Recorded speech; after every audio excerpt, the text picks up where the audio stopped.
From Interior Alaska's most trusted news source, this is the Fbx Evening News.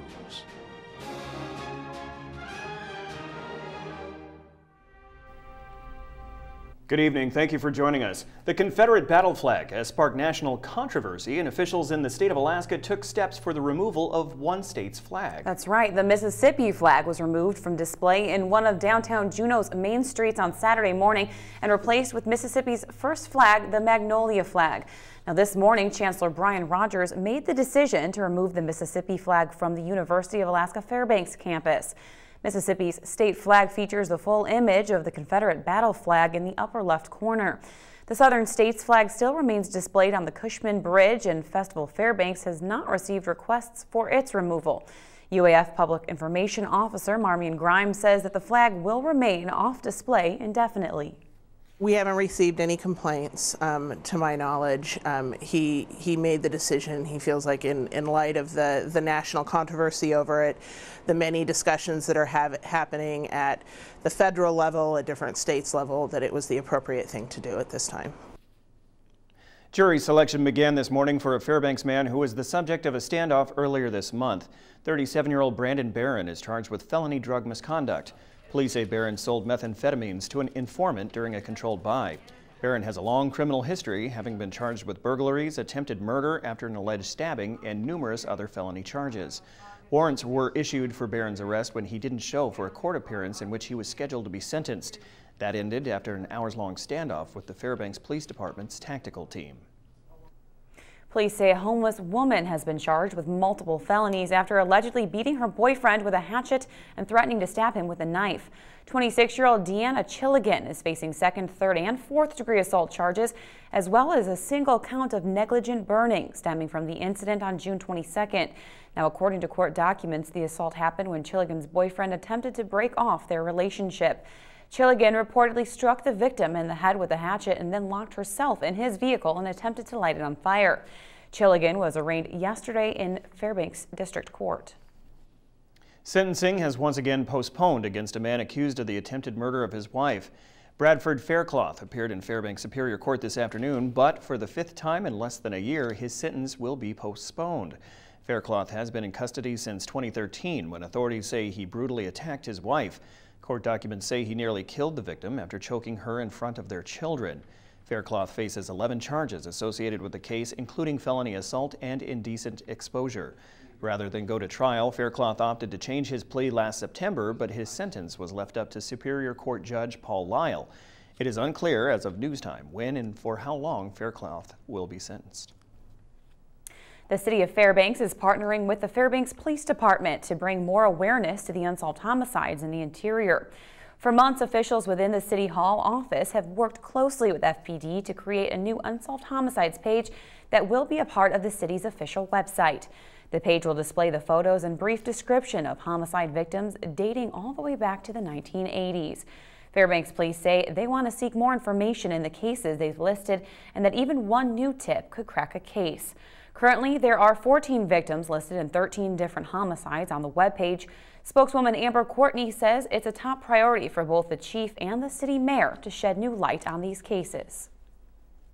Both the chief and the mayor are very invested in the unsolved homicide cases and seeing that we can get those resolved. They're both trying to see what we can do to try and increase our efforts on that. They're talking about possibly dedicating one person to it, and they may be seeking funds from the council to see if we can expand on those efforts a little bit. The purpose of the homicide page is to remind people about these cases, to keep it fresh in everyone's memory. We want people to take a look at these cases, to look at the photos and see if there's anything that they remember, even if they think it's not important. All these years later, please call in and tell our detectives what you know so that we can try and bring closure for the victims and the families of the victims. Courtney also told me that that page will be officially released after tonight's City Council meeting. Very good. All right, thank you, Stephanie. When we come back, a local church is celebrating a milestone this week in Fairbanks. Also, the 25th Annual Fairbanks Summer Arts Festival continues into this week. Those stories and more when we come back. And welcome back. One local church is celebrating a milestone this week in Fairbanks. Mount Pleasant Baptist Church is hosting an event beginning Thursday to celebrate their 10-year anniversary. The church, which began as a small worship group inside the National Guard Armory, has since expanded to a large group of local residents who now meet throughout the week in a large and nearly completed new worship center. They say throughout the years their group has grown to include local dignitaries, and it's a place where the community can come together. In the last few years, they moved into the large worship center, and it was just a warehouse, but thanks to the hard work and dedication of volunteers, it is now nearly completed. 2009, this building came available, and so we purchased this building, and while we were here, we came here, it was just a big open warehouse. Nothing was in it, no insulation on the wall, concrete floor, no walls up, about 13 garage doors around the building, and it was a cold, rough-looking place, looked like it was no hope. Many people in the community, we will not be where we are now. We thank them for their support and their prayers as well. The celebration begins Thursday evening at 7 p.m. and will last through Sunday, July 26th. With all the fires around the state, and particularly here in the interior, one attraction at Pioneer Park has been unable to operate.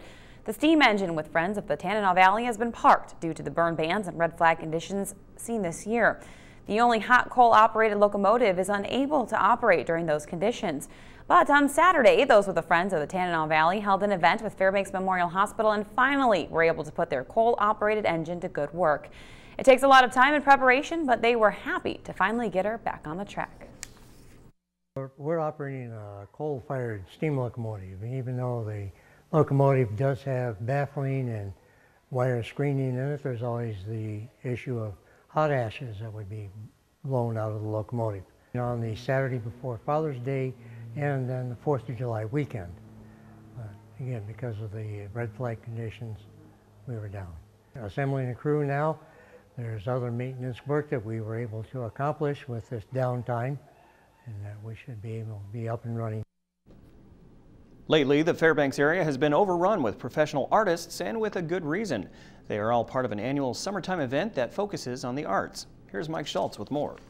The Fairbanks Summer Arts Festival started as a jazz festival in 1980, and founder Joe Scott had a vision of bringing the arts to Fairbanks. Since then, it has blossomed. One festival official says it is very rewarding.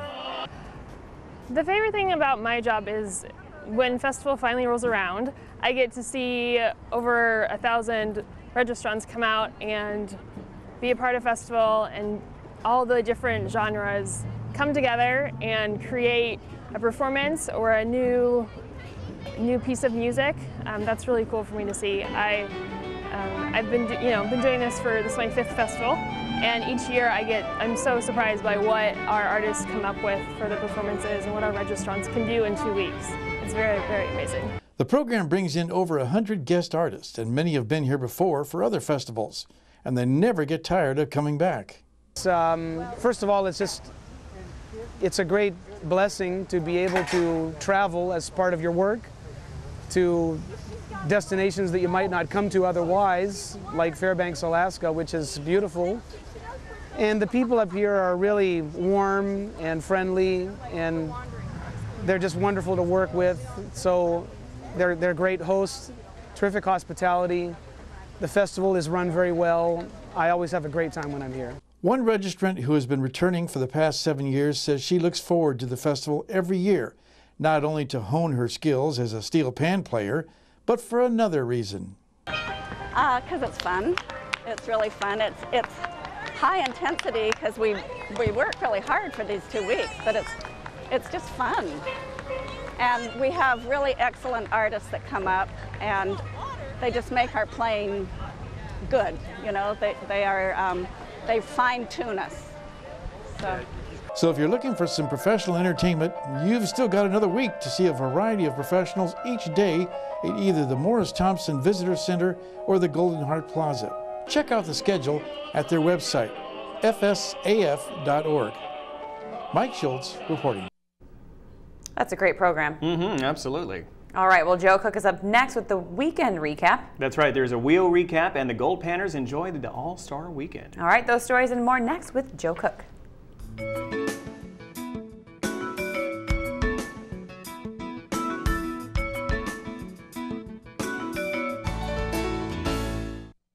Welcome back, Interior Sports fans. Joe Cook here with the weekend recap. Sports this Monday night. Today, we start with what marked the end of WEO 2015, the last night of competition on Saturday. Here's a look back at some of the last great feats from this year's games. On the final night of WEO action, the headline event was the Canadian-style 1-foot high kick. In the women's class, Erica Meckel of Fairbanks wins gold, followed by Autumn Ridley and Amber Vasca Pluck. Fans witnessed a first for one WEO athlete as Stuart Twark from Unalakleet won his first WEO gold, tying his PR with a kick of 112 inches.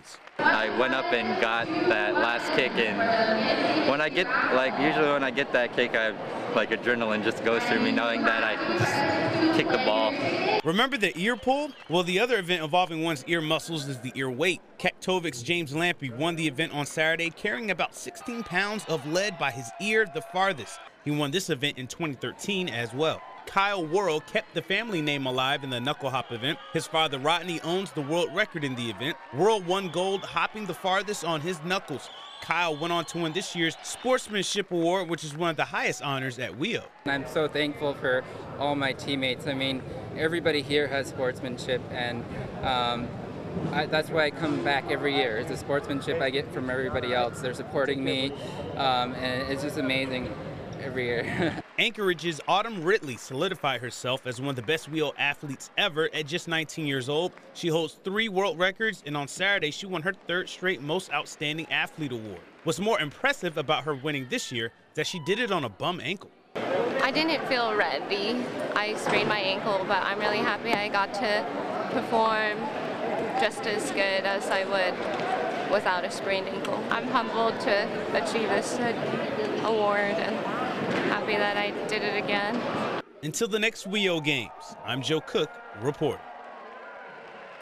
And former UAF rifle team member Ryan Anderson continued the trend of Nanoks winning medals at the Pan American Games. On Sunday, Anderson won the bronze medal for Team USA in the 50-meter 3-position event in Toronto for the Pan American Games. Anderson shot the highest score in prone to help him qualify for the finals. His final score of 437.3 points secured the bronze for Anderson. He now becomes just the 3rd Nanok in 15 years to medal at the Pan Am Games. Melissa Malloy won silver in 2003, and Matt Rawlings won gold in 2011, and now Anderson with bronze this year. Fellow American George Norton won silver, while Cuba's Rainier Estopinen won gold.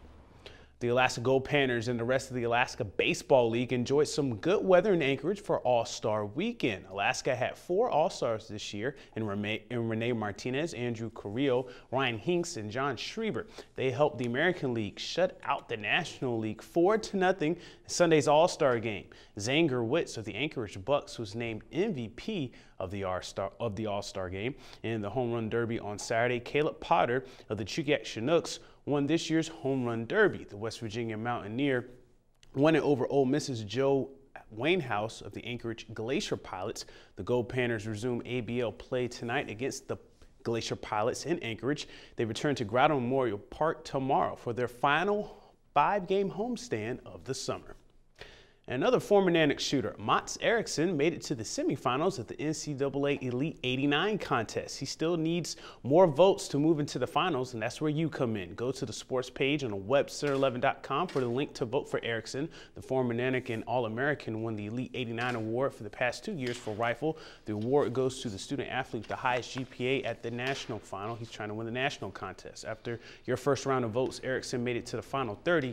Now he has to make it into the top 10 for the finals. The voting period ends this Tuesday at 3:49 p.m. Alaska time. You can vote on your computer, tablet, or mobile device.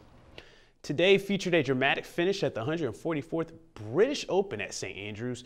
Zach Johnson won a 4-hole playoff to win this year's Open. Johnson was in the playoffs with Luis Oosthuizen and Mark Leishman. Jordan Spieth missed out on the playoff by a shot. Now Johnson, he shot a 66 in the final round and birdied the first 2 holes, bogeyed the 3rd, but got par on the 4th playoff hole. Luis Oosthuizen had a chance to extend the playoff but couldn't make the par putt after Johnson missed for birdie. Johnson won his 2nd major since 2007, and that's when he won the Masters. Johnson becomes the 14th player to ever win the Masters and the British Open, becomes just the 6th player to win in Masters and at St. Andrews. And that's it for sports tonight. Your full weather forecast is coming up next after the break, and we'll catch you next time.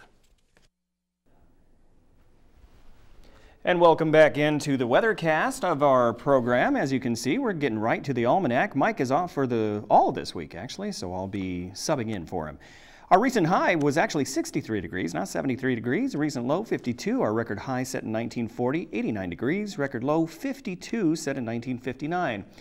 The sunrise at 4:03 a.m., sunset at 11:50 p.m., giving us 19 hours and 47 minutes. It's an additional loss of 5 to 6 minutes over yesterday, and the winds are out of the east 5 to 15 miles per hour.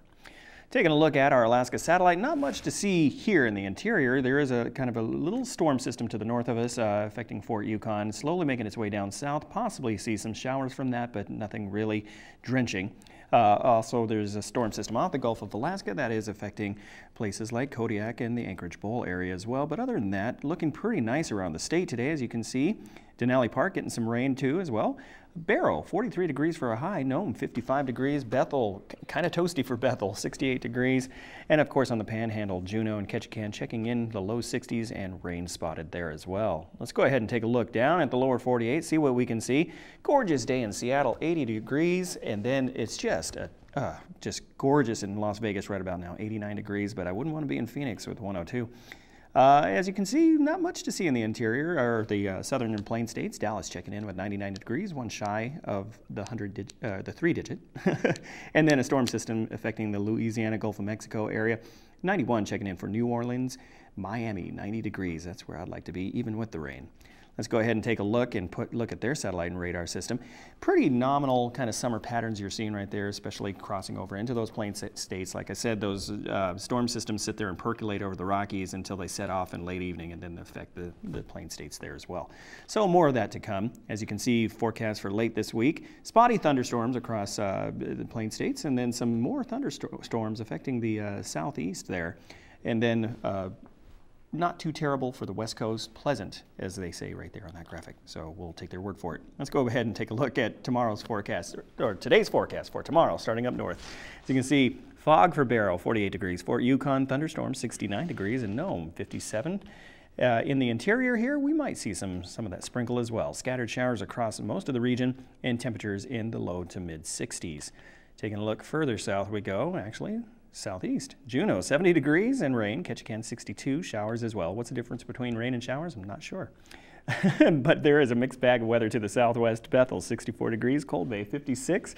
Kodiak checking in with 70 degrees. Okay, let's go ahead and take a look into the south central area. Anchorage, 74 degrees, getting up there. Valdez, the same. And Homer, 65 degrees. Mostly sunny in that region. Okay, let's go ahead and take a look at our short-range forecast for the overnight. We'll get down to 51 degrees, isolated showers expected through the night. As you can see tomorrow, rain and possibly some thunderstorms possible by afternoon. We'll just have to take it as it comes. And taking a look at our extended outlook through the work week, temperatures in the mid-70s, overnight lows in the 50s, and that's where it's going to stay like a broken record. And we have to say something, ladies and gentlemen. Happy birthday to you. Oh yeah, happy birthday. Happy birthday to Daryl Clark. He is 1 year older. 1 year older. I'll give it up to you whether or not you would like to say. I'm fine with 41. 41 is the new 21. Into the 40s. Yeah, sure is. Well into the 40s now. So happy birthday. Thank you. Happy birthday, man. And I'm going to spend it tonight just, getting the grays out, dyeing it, something like that. Just for men. You got to get busy then. Let's get out of here. Okay, so you can get his grays taken. Sure. All right, that'll wrap up this edition of the Fbx Evening News. We are glad you could join us. All right, tonight on NBC Nightly News, military to boost security at recruiting stations after the Chattanooga shooting, and that's coming up next with Lester Holt. You can join us here 6 days a week at 6 and 11, or online anytime at webster11.com. Take it away, birthday boy. From all of us here at the News Center, have a great night. We'll see you back at 11.